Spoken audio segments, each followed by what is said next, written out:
আমি 11টা district visit করেছি।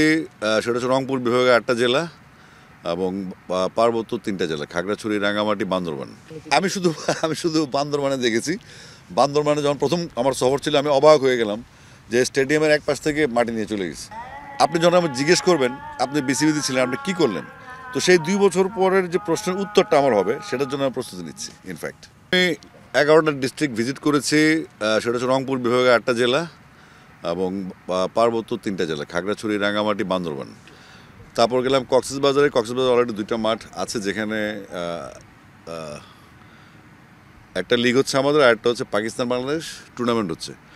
ওই 2টা মাঠের মাঝখানে আরেকটা মাঠ আছে যেটা এখন পরিত্যক্ত অবস্থায় আছে, আবর্জনার মতো। তো সেটা পরিষ্কার করলে কক্সবাজারের যে জেলা ক্রিকেটাররা, তাদের যে 9টা উপজেলা আছে, সেই জেলা ক্রিকেটারদের খেলার কোনো মাঠ নেই সেখানে, যেহেতু টুর্নামেন্টগুলো লেগে থাকে কক্সবাজারে। তো ওই ওই মাঠটা হয়ে গেলে তখন এটা আমরা খুব দ্রুততম সময় আমরা বলেছি গ্রাউন্ডসকে, এটা হয়তো মাসখানেকের মধ্যে প্রস্তুত হয়ে যাবে, তখন আবার জেলা ক্রিকেটটা শুরু করা যাবে সেখানে। আর ওই সাইডে পঞ্চগড়, কুড়িগ্রাম, রাঙামাটি, আর পঞ্চগড়, কুড়িগ্রাম, গাইবান্ধা, এদের মাঠের অবস্থা খুব খারাপ। পার্বত্য চট্টগ্রামের 3টা এলাকা, রাঙামাটির মাঠটা একটু ভালো, খাগড়াছড়িতে কোনো মাঠই নেই। সেখানে ওই শান্তি চুক্তির সময় একটা স্টেডিয়াম করেছিল, সেই স্টেডিয়ামটা পরিত্যক্ত ঘোষণা করা হয়েছে এবং ওখানে মাঠে মাটি ফেলা হয়েছে এখন।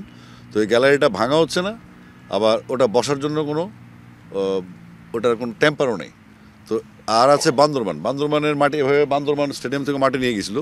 তো পরবর্তীতে আমরা বিসিবি থেকে ওদের জন্য একটা অনুদান পাঠানো হয়েছে যেন তারা টার্ফ তৈরি করতে পারে, খেলাটা শুরু করতে পারে এবং প্র্যাকটিস ফ্যাসিলিটিস যেন সৃষ্টি হয়। তো উত্তরবঙ্গে আমরা যেগুলো করছি, আমি ওখান থেকে এসে রিপোর্ট করলাম বিসিবিকে যে আমাদের লিগ শুরু করা পাশাপাশি, আপনারা জানেন পঞ্চগড় থেকে শরীফুল এবং কৃষ্ণা 2জন ন্যাশনাল টিমের 2টা প্লেয়ার আছে, কিন্তু পঞ্চগড়ের মাঠ নাই, সেখানে খেলার কোনো ফ্যাসিলিটিস নেই। সেম কুড়িগ্রাম থেকে প্লেয়ার আসে, গাইবান্ধা থেকে প্লেয়ার আসে, লালমনিরহাট থেকে প্লেয়ার আসে, বিভিন্ন লেভেলে তারা খেলে। তো এক্ষেত্রে আমরা যে জেলা কোচ আছে, আপনারা নিশ্চয়ই জানেন, আগে জেলা কোচরা উপজেলাগুলো দেখতো, তাদের যেই বেতন এবং তাদের যেই গ্রাউন্ডসের যে বেতনগুলো ছিল সেগুলো ছিল অপ্রতুল এবং তাদের কাজের পরিধি ছিল অনেক হাই। তো সেক্ষেত্রে জেলা কোচদের টিএ রেটে স্যাংশন করা হয়েছে। এখন আমরা আলাপ করছি যে আপনার উপজেলা পর্যায়ে, যেহেতু ম্যাক্সিমাম, যেমন কালীগঞ্জের একটা উদাহরণ আপনি নিশ্চয় আপনার সামনে আসছে এর মধ্যে, সেখানে তাদেরকে জেলা প্রশাসন থেকে তাদেরকে মাঠও দেওয়া হয়েছে। তো আমরা যে আজকে এই মাঠে আসার উদ্দেশ্য হচ্ছে, এটার পরে আমরা যাবো ফতুল্লায় যাওয়ার পর আমরা যেখানে আলাপ করলাম, এখানে 2টা মাঠে যদি আমরা খেলা চালাই, ফতুল্লা 2টা মাঠে খেলা হয়, তাহলে আমরা অন্তত মাসে 70টা করে 140টা ম্যাচ খেলতে পারবো, অর্থাৎ 280টা দল খেলতে পারবে।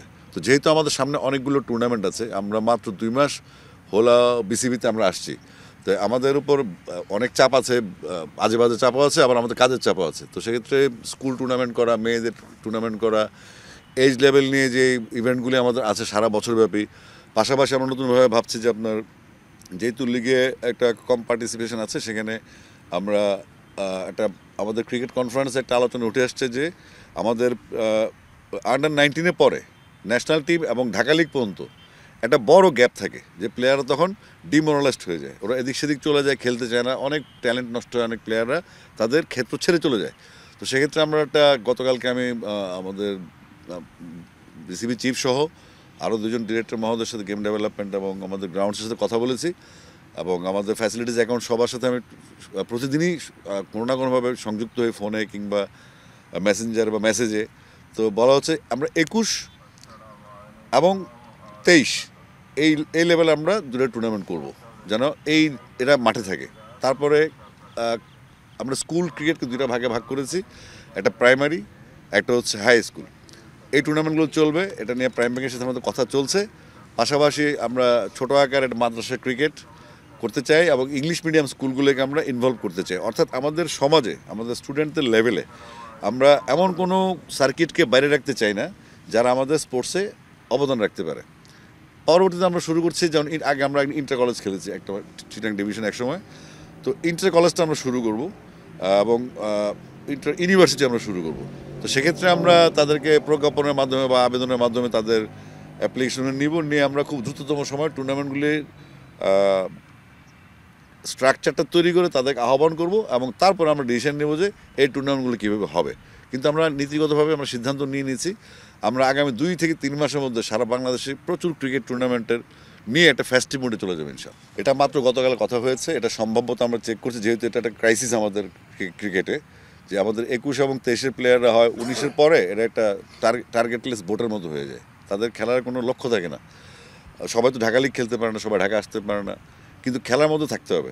আমাদের মূল লক্ষ্য হচ্ছে আমাদের বিসিবির এবার খেলাটাকে জেলায় জেলায় পৌঁছে দিয়ে ঢাকায় মানে ঢাকায় না আটকে রেখে এটাকে ডিসেন্ট্রালাইজ করা। তো ডিসেন্ট্রালাইজ করার মধ্যে আমরা খুব উদ্বেগের সাথে ক্রিকেট কনফারেন্সে এটা উঠে আসছে যে 21 এবং 23 এই দুইটা লেভেলে আসলে ওইভাবে ন্যাশনাল ওয়াইড কিছু হয় না। তো সেজন্য আমাদের এগুলা গতকালকে আলাপ হয়েছে এবং আশা করছি আমরা নেক্সট বোর্ড মিটিং যখনই হবে এটা আমরা ইমপ্লিমেন্টে চলে যাব। আমি মনে হয় এটা সিএফটি হিসাবটা পাইলট ভাই বলেছে, গ্রাউন্ডের হিসাবটা আমি শুধু বান্দরবানে দেখেছি। বান্দরবানে যখন প্রথম আমার সফর ছিল আমি অবাক হয়ে গেলাম যে স্টেডিয়ামের এক পাশ থেকে মাটি নিয়ে চলে গেছে এবং সেই স্টেডিয়ামের মাটি পুরানোর জন্য আমরা বিসিবিকে বলেছি, এটা কাজ হচ্ছে, মানে পুরাই বলছে অলরেডি। এর মধ্যে মানে অলরেডি বান্দরবানে লিগ শুরুর প্রক্রিয়া শুরু হচ্ছে। Thank you. এখানে ইস্যু হচ্ছে আপনার যেহেতু এনএসসির আন্ডারে সব কিছু, শোভাবর্ধনা মাঠের ম্যানেজমেন্টটা আমরা সেখানে যাচ্ছি না, গ্যালারি তৈরি করা কিংবা মাঠের ম্যানেজমেন্টটা। আমরা শুধু চাচ্ছি, আমরা গত কয়েকদিন আগে আলাপ করেছিলাম ইয়ার ক্যালেন্ডারটা নিয়ে এবং আমরা আশা করছি আগামী 7 দিনের মধ্যে সারা দেশ থেকে বিভিন্ন জেলাগুলোতে ইয়ার ক্যালেন্ডারটা চলে আসবে এবং আগামী জানুয়ারি মাস থেকে আমরা একটা ইয়ার ক্যালেন্ডার পাবো যে বাংলাদেশের খেলাধুলা কীভাবে চলবে, কোন ক্যালেন্ডারে চলবে ইনফ্যাক্ট। আর আপনি যেটা বললেন সংস্কারের হিসাবটা, সেটা হচ্ছে আমাদের ক্রিকেটটা চালানোর জন্য, যেমন আপনি নিশ্চয়ই জেনে ভালো লাগবে আপনাদের যে এই প্রথমবারের মতো আমরা প্রত্যেক জেলায় বিসিবির মাধ্যমে আমরা বল সহ ক্রিকেট সামগ্রী আমরা দিয়েছি, যেগুলো কোয়ালিটিফুল, যেটা ম্যাচ ব্যাট খেলা যায়, ভালো বল যেগুলো ম্যাচের খেলা হয়। এনএসসির সামগ্রী নিয়ে আসলে ক্রীড়া সংস্থা বা প্লেয়াররা স্যাটিসফাইড থাকে না কখনো। তো সেক্ষেত্রে বিসিবি এই কার্যক্রম শুরু করে 64 জেলায় এটা অলরেডি চলে গেছে। তারপরে যে 11টা জেলাকে আমরা টেস্ট কেসে নিলাম বা ভিজিট করে আসছি, সেখানে কি ছোট্ট ছোট্ট কিছু সমস্যা, যেমন আপনাদের মেয়েদের ড্রেসিং রুম নেই। পঞ্চগড় এলাকায় বা রংপুর এলাকায় মেয়েদের খুব ভালো ইনভলভমেন্ট আছে এবং পাহাড়ি এলাকায় মেয়েদের খেলাধুলা খুব ভালো ইনভলভমেন্ট আছে, কিন্তু তাদেরকে ড্রেসিং রুম শেয়ার করতে হয় ছেলেদের সাথে। এখন ছেলেরা কখন বেরোবে, মেয়েরা দাঁড়া থাকবে, এই জন্য আমরা বলেছি মেয়েদের জন্য ড্রেসিং রুম আলাদা করতে। তারপর সেখানে সাইড স্ক্রিনের একটা সমস্যা থাকে, আশেপাশে রোপ নাই, পানির সমস্যা, গ্রাস কাটারের সমস্যা। তো এই সমস্ত সমস্যাগুলি করতে গেলে দেখা যাচ্ছে প্রতি জেলায় যদি আপনি গ্রাস কাটার দেন, রোলার দেন, এটা আসলে এক পর্যায়ে জিনিসগুলো নষ্ট হয়ে যাবে, পরিচর্যা থাকবে না। তো সেক্ষেত্রে বাফুফের পূর্বতন আমাদের বিসিবি পূর্বতন প্ল্যান অনুযায়ী 8টা বিভাগের ডিপো হবে এবং কিছু হাব তৈরি করা হবে, যেমন মানে কক্সবাজার, কুমিল্লা কিংবা আপনার গাজীপুর, মানে যেখান থেকে ডিস্ট্রিক্টগুলো আশেপাশে থাকে এই যন্ত্রপাতিগুলো যাবে, আবার যন্ত্রপাতি ফেরত আসবে ডিপোতে, যেন রক্ষণাবেক্ষণ হয়। তো বিসিবি এমনভাবে ইনভেস্টমেন্টটা করছে যেখানে নতুন 2-1টা স্পন্সর আসছে যারা এই সমস্ত জিনিস পৃষ্ঠপোষক করতে চায়। তো আমরা বিসিবির ফান্ডে যথাসম্ভব কম হাত দিচ্ছি।